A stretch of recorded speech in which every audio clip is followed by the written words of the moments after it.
সালামু আলাইকুম, চ্যানেলে স্বাগতম। আজকে আপনাদেরকে দেখাবো কিভাবে ফেসবুক পেজের নাম চেঞ্জ করবেন। আসলে আমাদের অনেক সময় ফেসবুক আপডেট আসে, আমাদের সেটিংগুলো চেঞ্জ হয়ে যায়। আমরা আসলে মাঝে মাঝেই খুঁজে পাই না কোন জায়গা থেকে আমরা পেজের নামটা চেঞ্জ করব। সো আমাদের লাস্ট আপডেট অনুযায়ী হচ্ছে আমাদের যে পেজ সেটিংয়ের অপশনগুলো আছে, আমি আসলে ওগুলো থেকেই দেখাবো। চলুন আমরা ফোনের স্ক্রিনে চলে যাই। এখানে হচ্ছে আমরা প্রোফাইলের আইকনে ক্লিক করব। এখানে যদি আমাদের প্রোফাইলটা থাকে তাহলে হচ্ছে আমরা এই যে এখানে অ্যারোতে ক্লিক করে আমাদের যে পেজটা আছে আমরা হচ্ছে পেজটা সিলেক্ট করে নিব। এখন হচ্ছে আমরা আবার থ্রি লাইনে যাব। থ্রি লাইনে যাওয়ার পরে এখানে হচ্ছে আমরা পেজের যে উপরে সেটিং আছে সেটিংয়ে ক্লিক করব। প্রথম অপশনটা হচ্ছে পেজ সেটিং। পেজ সেটিংয়ে যাবো। এখানে একদম প্রথমেই পার্সোনাল ইনফরমেশনের নিচে আছে নেম। এখান থেকে আপনারা যে নামটা চেঞ্জ করবেন, ধরেন হচ্ছে আমি এখান থেকে ডট দিয়ে দিলাম এটার সাথে, এটা রিভিউ চেঞ্জ।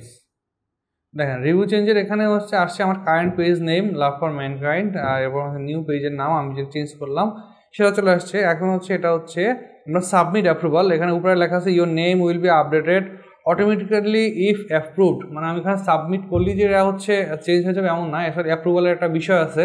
সো আমরা এখান থেকে সাবমিট ফর অ্যাপ্রুভাল দিয়ে দিব। এটা দেওয়ার পরে হচ্ছে ফেসবুক এটা হচ্ছে অ্যাপ্রুভাল দিলে হচ্ছে আমাদের নামটা, ফেসবুকের যে নামটা আছে সেটা হচ্ছে আমাদের চেঞ্জ হয়ে যাবে। আশা করি ভিডিওটা আপনাদের জন্য ইনফরমেটিভ ছিল। যদি আপনাদের ভিডিওটা ভালো লাগে অবশ্যই লাইক, কমেন্ট এবং শেয়ার করবেন।